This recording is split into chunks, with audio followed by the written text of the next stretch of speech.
decided I'm going to make one video and put every reason that Don Wells, in my opinion, is complicit in the disappearance of his daughter.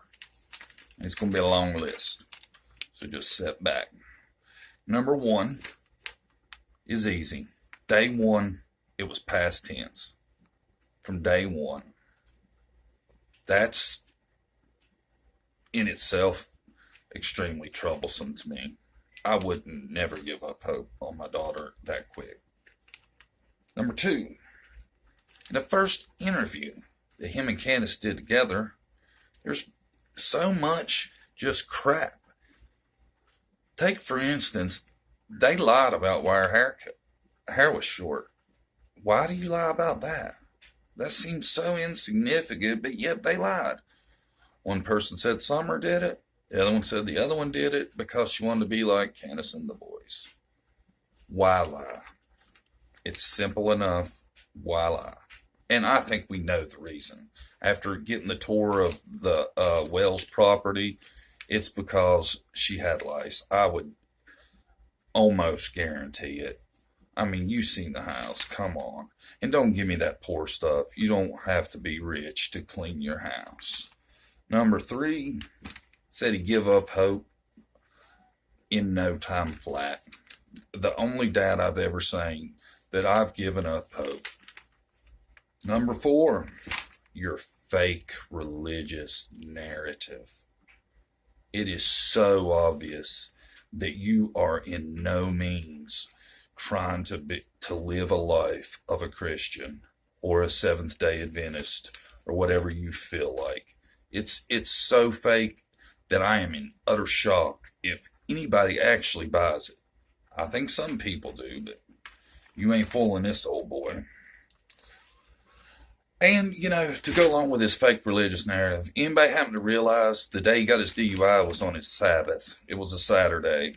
That's the Seventh-day Adventist Sabbath. They go with Saturday for whatever reasoning. Number five, he plays the victim constantly. Anytime he's given a chance to speak about Summer, bring attention to her, instead of doing that, he spends time defending himself. Number six, his past. His past of abusing his sister, who it started around the same age Summer was when she became missing. That's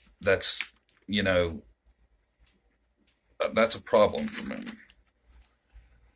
Number seven, he automatically cleared Candace. Now, given Candace's horrible story, who would buy that? And if I know he doesn't believe that story, so that tells me he knows the truth about what actually did happen. Nobody's going to believe that story she told. Nobody. Number eight, the disgusting way he talks about Summer. He never says, "Oh, I love Summer so much." He says, "Summer loved me so much. So much. If you people knew how much she loved me, you would feel horrible for treating her daddy like that." That is an issue for me. Number nine, he lost his other kids. There's reasoning for that. They didn't come in there and take them kids for no reason. And I surely don't believe it's for their safety, because I think they would never admit it, but even they realized that Summer didn't disappear like they said she did. Number 10, his lie about the dogs. Everybody wants to know how somebody creeped up on that property, given the fact they have 10 plus dogs, and that's a conservative estimate. Nobody believes that all those dogs were gone at the time when Summer went missing. Nobody believes that. Yeah, dogs may run out in the country, but all of them in one pack, no. No, I'm not even going to entertain it. Next, number 11, the timing of Summer's disappearance. Summer was getting ready to start school, and I have a feeling they were really concerned about what Summer might be saying at school. Summer wasn't very verbal, but starting school, they'd be working on her with that and stuff. And, I think they were scared. They were scared of what Summer was going to tell them might have been happening at home. Number 12, your prank call to Mary. Who does something like that when your daughter's missing? Who? Who has time to think about pranking somebody in the sick way he did while his daughter's missing? Shows character. Like a lot of these other ones, it shows his character really well. The YouTube page, let's talk about that. My daughter's missing. My YouTube page is having nothing but her pictures, talking about any aspect of the case we need help with. Number one would be a video begging people to find that truck. I don't think he wants that truck found, because that truck had ladders and buckets. And those are the tools of somebody in the same line of work as Dawn. I really believe there's a good chance that whoever that truck was had something to do with construction or drywall, the same stuff that Dawn does. It seems really possible that's the case, because it's, if not, it's just a huge coincidence. And for all these coincidences to work out right, the odds are astronomical.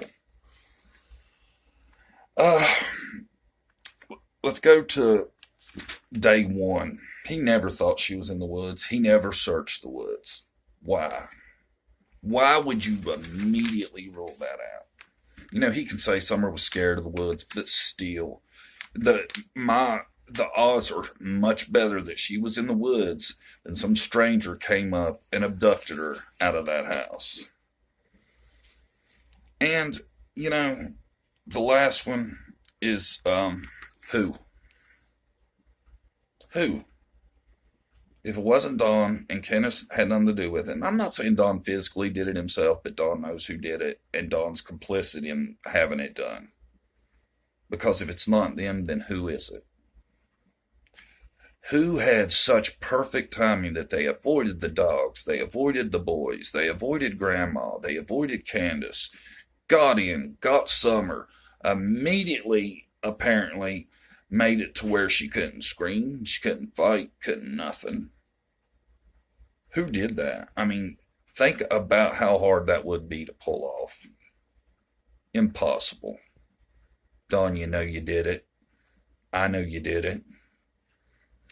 And if the TBI is worth a shit, they will prove you did it. Now, I'm going to say these are my opinions. You don't have to agree with them. You don't have to like them. But when you look at all that together, I want somebody to please tell me